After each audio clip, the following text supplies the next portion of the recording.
Hello and welcome to No Doubt Racing. I'm Nicholas Kyle and this is what's coming up on today's episode.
Alright, so today it's all about the 1600 Saloons and the 660 Hooligans.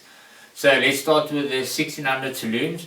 So as the name suggests, it's engine capacity up until 160cc. That is for a 8 valve and a 16 valve.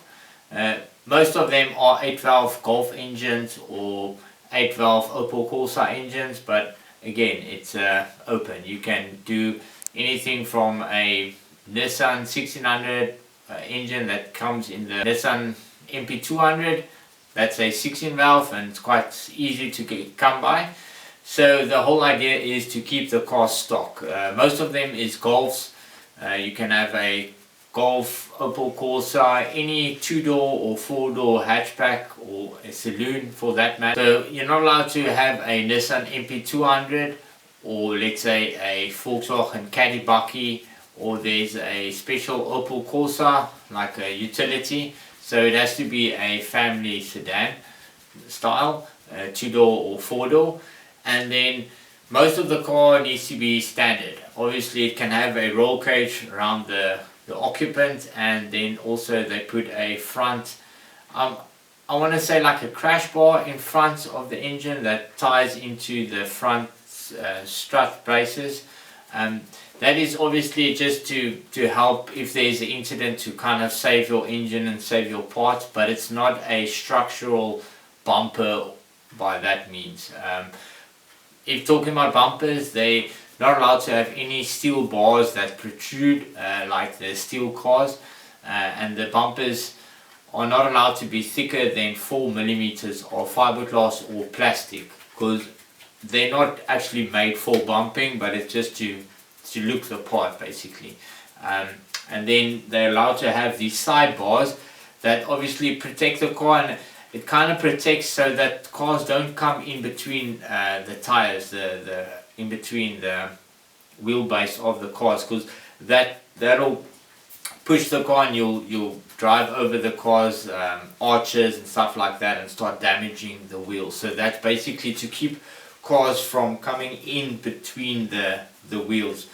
And the wheels also, they are stock standard road going tires. There's no modifying of them. Well, you're allowed to put extra slots in, like groove the tires, but it's road legal tires, nothing fancy. You'll also see on the rims, it looks like a bead locker. That's actually just to protect the wheel itself, the tire itself, because there's a lot of side to side contact from tires to tires or tires to bar or whatever, and that bead lock is actually protruding outside of the rim, and it gives the tire just this much of a gap, so that when you touch, it doesn't touch the tire and cut the tire, and then you're out of the race, or you get a flat, which is quite common, especially, you know, it's a tight racing.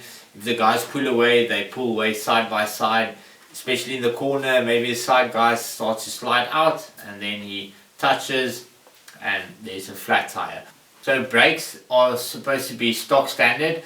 If you, for instance, have a 1300 or 1100 Golf that came out with small calipers, and in the same lineup of Golf, let's say a 1600 has a slightly bigger diameter disc and bigger caliper, you're allowed to put that on the car, but it should stay in the same, let's say, class of car, being a Golf, but the uprated engine, you're allowed to take that part. Suspension also completely stock standard. You're allowed to cut the coils to make it a bit lower, or some guys would cam the car out by the springs, but that's it. You're also allowed to slightly variant with 25 millimeters on the top braces, let's say strut towers, where the suspension gets bolted onto, or lower on the lower balls. You're allowed to have a actually just to kind of create better camber and better setup for the car, but only 25 millimeters, which is not a lot, so not a lot of modifications. However, the shocks, you're allowed to cut the original clamping position off and then put a threaded bar over the stock suspension, and that's again to create a lower car or higher car, however you choose to set up your car. But the rest is all standard frame. It should have the standard firewall. If there's a hole in the firewall and you do need to patch it, the only holes that's allowed to be there is for wiring and maybe water lines or pipes, and then if you need to fix it, they have to be replaced with 1.2 millimeter of steel, and it's only allowed to be steel, no rubber, no fiberglass, nothing. The bodies has to be a full steel body, although all the parts that can come off, let's say bumpers, bonnets, doors, boot lid, all of that that can be replaced with fiberglass, and then the insides of the doors can be cut out to lighten them as well. So a lot of guys, they actually keep the frame of the door and then they just cut out the insides of it, and then they put like a skin on top of the door. And it also helps when there's a bump or injury, you can fix the fiberglass quite easy. It's a bit cheaper as well to panel beat out the steel. So yeah, and that's the big main category. The reason why I kind of like the category, they normally full. There's always a bunch of race cars, and it's a great entry level budget friendly race, and I think that's why they make the rules as well. The engine needs to be stock standard, no side drafts or weird fuels or anything like that. However, you're allowed to do a downdraft, but a stock downdraft like any carburetor, which I don't know if you can see, but like that is a downdraft. A stock carburetor is basically a small downdraft. The reason, and that's obviously to keep the cost down and to keep it simple, and it's a great effective way if you want to get into the racing. Let's say you've got a car with no papers, or it's been written off, or you bought it for quite cheap, then you can just push that car in. You don't need to do crazy modifications, you just put a roll cage in and off you go. And I kind of like it because it's always jam-packed. There's always a lot of cars.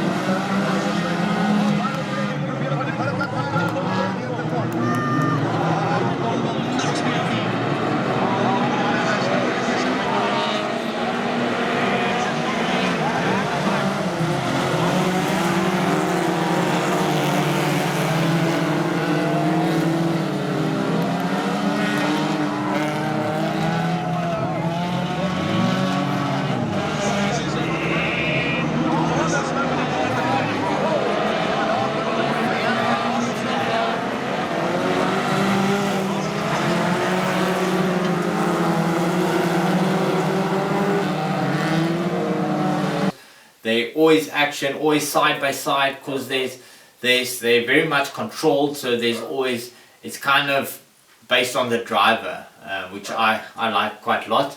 And yeah, it's a great entry level if you're new to the sport. That's kind of the first thing I would suggest, is try the 1600 Saloons. And even girls, they have their own category of, basically it's all Golfs.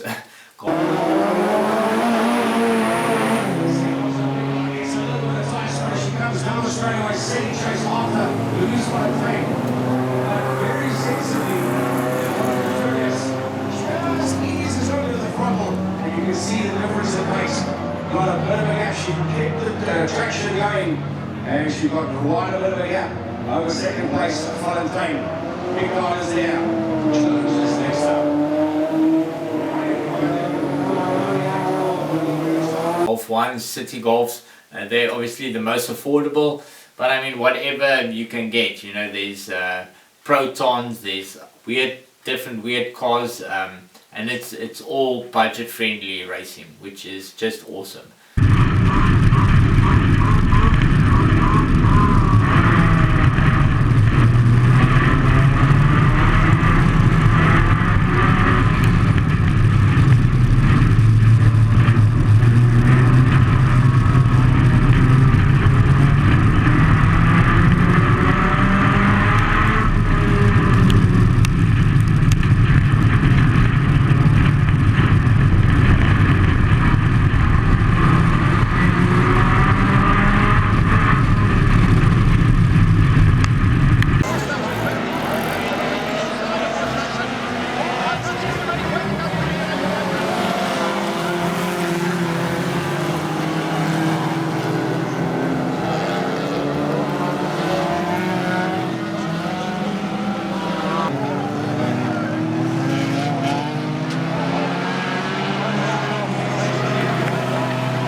Right, then you get the 1660 Hooligans, which is kind of the uprated big boys of that category.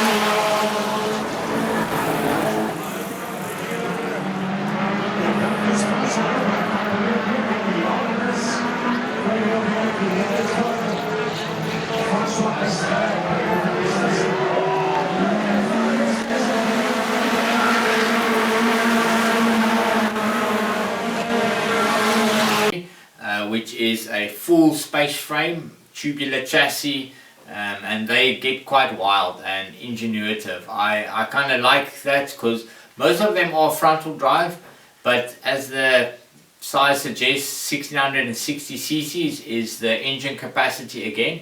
That's, let's say, a 1600 that's been bored out. So any engine that kind of comes from the 1600 side, you can kind of upright and make it a bit bigger and better. Side drafts, down drafts, ethanol, methanol, any fuels. Most of them are frontal drive, although there are rear wheel drive cars. There's a Datsun GX with a Golf engine, which I'm quite popular. Well, I kind of like that car.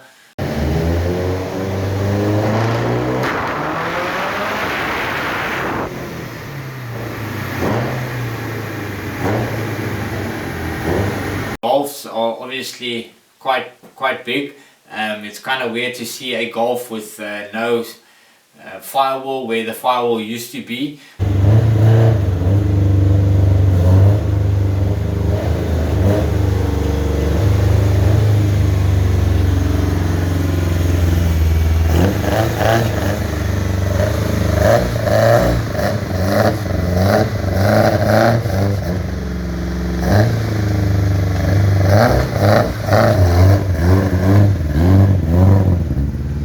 The guys kind of move the firewall out, and actually the driver sits on the one side of the car, and you'll see there's a big box next to the car, and that's actually for the exhaust to run straight out the engine and just go by the side. The shortest distance, and obviously the straighter the exhaust, the faster that energy of the exhaust gases can get out, and more power and more noise obviously. So that's why you'll see a box, and a lot of times they run their water pipes through that, and then you'll see a radiator at the back for a bit of weight distribution.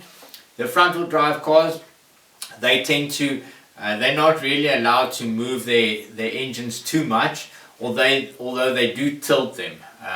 Let's say in a racing situation you want to tilt the engine backwards to get a more even distribution over the car, where their traction is number one, because it's dirt obviously, and muddy dirt, so you slide quite a lot. So they actually tilt the engine slightly forward, which is another interesting fact. And then the rear wheel drive cars, they push their engine backwards again to get more on the rear of the tire, and then they'll also run, not all of them, but some of them will run a radiator at the back.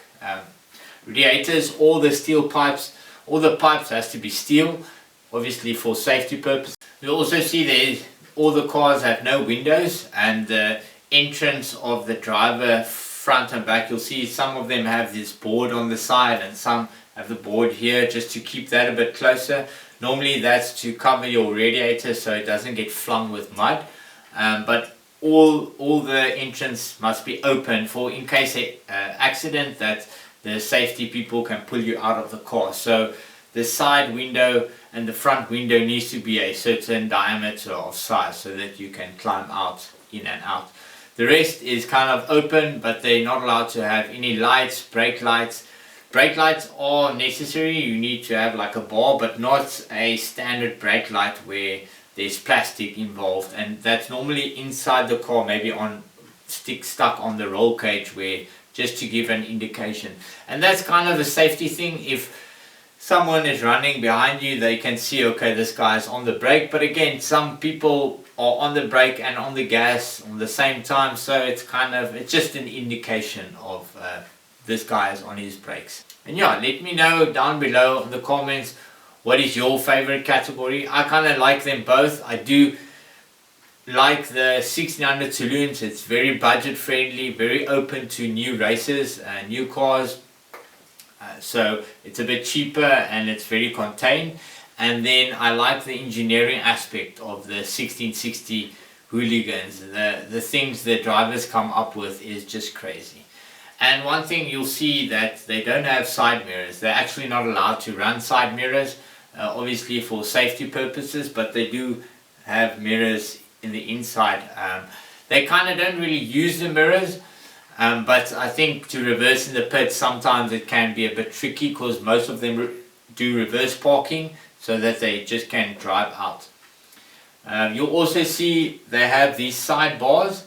That's obviously so that the cars don't come in between your wheelbase, because that will end up breaking your arches and go into your wheels and maybe break your steering and things like that. So they are allowed to have these side bars, but no bars or bumpers in front to protrude for both classes. And the bumpers they have on are only allowed to be 4 millimeters thick, plastic or fiberglass, and that's again not to use the bumper as a ramming, but just for the looks, you could say. And the side bars, as I say, they mostly just to keep the car out of your fender wheel, so that again you don't get into a guy's tire and hurt him. And then, yeah, that's it for now. Please like and subscribe and comment below. I will love to chat to you guys and see what you like about it, and let me know what's your favorite track in South Africa. I've been to quite a few. You guys are welcome to ask what track I'm going to, or actually invite me to any other track. I'm willing to drive, and I would love to see different tracks in South Africa. I think South African oval track racing is definitely going up, and it's a great sport. People look from the outside and don't really know all the technical details, but it is actually very entertaining and very cheap. It costs me, well, it costs everyone 100 Rand to enter, and that's for a day, and that is ridiculously cheap because there's up to 6 hours of full-on racing action, and you're sitting between the crowds, you hearing the action, you're seeing it live. You can walk in between the pits, see the drivers, talk to them, see the cars, you can touch it, smell it. It's awesome. It's way better than just sitting on your couch and watching TV. Although, if you're watching No Doubt Racing, you're doing it right. Until next time, remember, when in doubt, go flat out. Cheers.